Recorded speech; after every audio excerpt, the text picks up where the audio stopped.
कति बेफिक्र होगे, हमारा मोक्ष निश्चित है। तो पुण्यात्मा, आज इस दास से जो दीक्षित होते जा रहे हैं, वो चादर तान के सो जाना, आपका मोक्ष निश्चित है।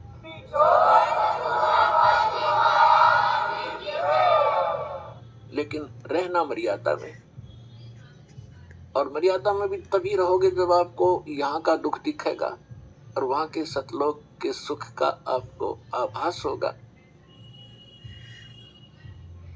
और फिर धीरे धीरे कैसा समाज बनेगा, या माया की जो दौड़ है या आग लगी हर एक के अंतःकरण में, या शांत होएगी। आप माया के पीछे किस लिए भाग रहे हो? बड़ी कोठी बनाऊंगा, गांव नगर में मेरी शोभा होगी, फिर लड़का लड़की ब्याह होगा, खूब बैंड बाजे बजवाऊंगा, तू तू तू तू तू करवा के, और खूब दान दूंगा, लोग देखेंगे बड़ा दान करा भाई इसने।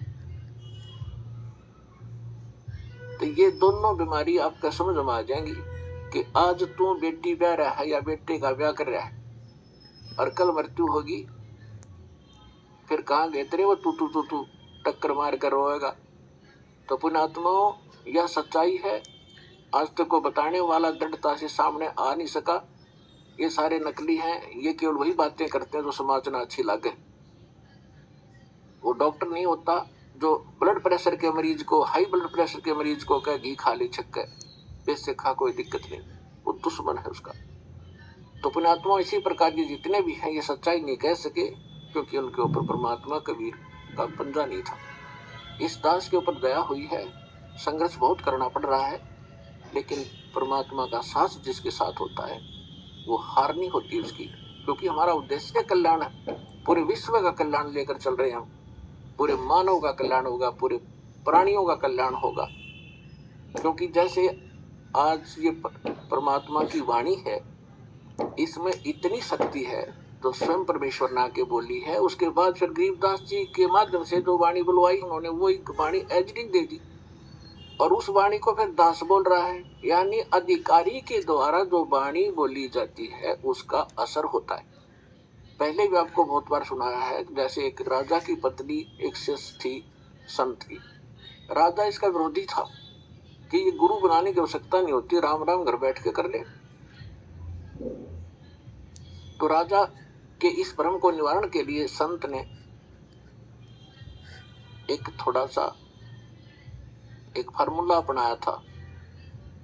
राजा गया उस संत के आश्रम में अपनी पत्नी के साथ कि महाराज, क्या गुरु बनाना जरूरी होता है क्या? क्यों मूर्ख बनाते हो जनता को? भगवान घर बैठ बदल सकते हैं, कोई भी कर ले राम राम, इतना राम नाम ले ले। तो संत जी ने सोचा ये राजा है, यहाँ नाराज घना हो जाएगा। जब मैंने कुछ उल्ट सुलट जवाब दे दिया तो उसको कहा, राजन मुझे अपनी भक्ति का समय हो गया है, इसमें काफी समय लगेगा, मैं आपका प्रश्न का उत्तर दूंगा, मैं कभी घर आऊंगा आपके, वहां दे दूंगा, वहां कभी आपको विस्तार से समझाऊंगा, तब समझ में आएगी। राजा बोला ठीक है। दिन निश्चित हुआ, राजा बैठ गया सिंहासन पर दुच के, संत के लिए आसन लगवा दिया। आने की इंतजार थी कि कब आएंगे संत, अभी आने वाले हैं।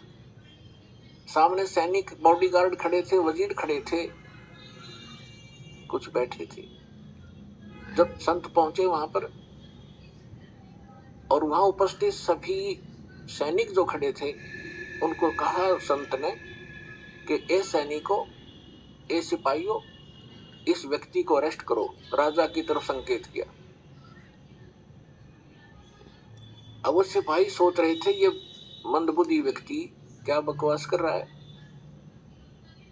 उस संत ने दूसरी बार फिर कहा, तीसरी बार फिर कहा, लेकिन कोई टस से मस नहीं हुआ। राजा ने सोचा इसका दिमाग खराब हो गया इस संत का, ये मेरा राज हथियाना चाहता है। राजा ने कहा कि इसको अरेस्ट करो। सैनिकों को यही शब्द उसने बोले, यही वो संत बोल रहा था। राजा के कहते ही उस संत को 4-5 सिपाहियों ने आके जकड़ दिया। अगले आदेश के इंतजार से अब इसका करें क्या। तब संत ने कहा कि हे राजन, तुम घर आए व्यक्ति का ये ऐसा ही सलूक करते हो क्या? राजा ने कहा कि आप क्या कर रहे थे? कि मैं आपके प्रश्न का उत्तर दे रहा था कि आपका प्रश्न ये था, क्या हम खुद भक्ति नहीं कर सकते? गुरु की क्या आवश्यकता है? राजा ने कहा, ये खाक उतर दिया तेने, बकवास करने लग गया कि नहीं सुनो जानते, मुझे छुड़वाओ पहले। राजा ने कहा, छोड़ दो। न छोड़ दिए कि जिस प्रकार जो शब्द मैंने बोला कि इसको अरेस्ट करो, ये टस से मछली है आपके सैनिक, और आपने वही शब्द एक बार कहा था, मुझे चार चारा ने पकड़ लिया आकर के। तो आपके वचन में शक्ति है, आपके बोलते ही ये क्रियावान हो गए, और वो शक्ति जो आप वाली है वो राजनीति वाली मेरे पास नहीं है। मेरे पास शक्ति है अध्यात्म की। ठीक इसी प्रकार जो वचन मैं बोलूंगा, परमात्मा की शक्ति सब पर कार्यवान हो जाएगी, और आप कहते रहना, उसका कोई असर नहीं होगा। इसी से आप समझ लेना।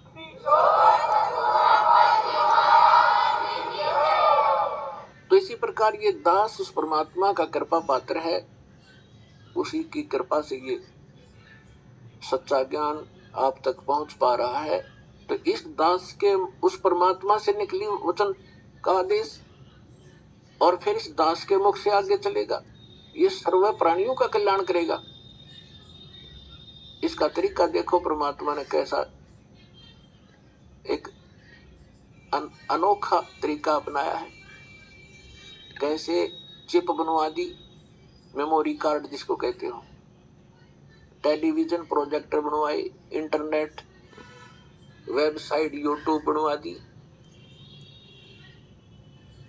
अब जो घनी अच्छी आत्माएं होती हैं, वैसे तो घनी अच्छी आत्मा है वही तो मनुष्य जीवन प्राप्त कर रही हैं, उनसे भी अच्छी आत्माएं वो भगवान के लिए भटक रही है, और उनसे भी वो अच्छी आत्मा है जो सतगुरु और सत्संग और सतनाम प्राप्त कर रही है। तो आप जो सतलोक आशा में आ रहे हो, ये तीसरे नंबर की सर्वश्रेष्ठ आत्माएं हो, जो आपको शीघ्र से परमात्मा का ये मार्ग ठीक मिल गया। तो जो अन्य भी हैं उनके लिए परमात्मा ने ये तरीका अपनाया है सर्व प्राणियों के कल्याणार्थ। ये वाणी जो दास बोल रहा है रिकॉर्ड हो रही है, मेमोरी कार्ड बन रहे हैं, टीवी पर चल रहे हैं, आप घर पर चलाते हो, पशु पक्षी भी होते हैं, चींटियां भी होती हैं, मच्छर माखी भी होती है, उन सब के ऊपर ये वाणी अपना प्रभाव करेगी। काल ने जैसा जुल्म किया था उतना ही उससे भी अधिक रहम अब परमात्मा ने अपनी आत्माओं पर किया है। चींटी से लेकर हाथी तक, रंग से लेकर राजा तक, ये सारे कबीर परमात्मा की बच्चे आत्माएं।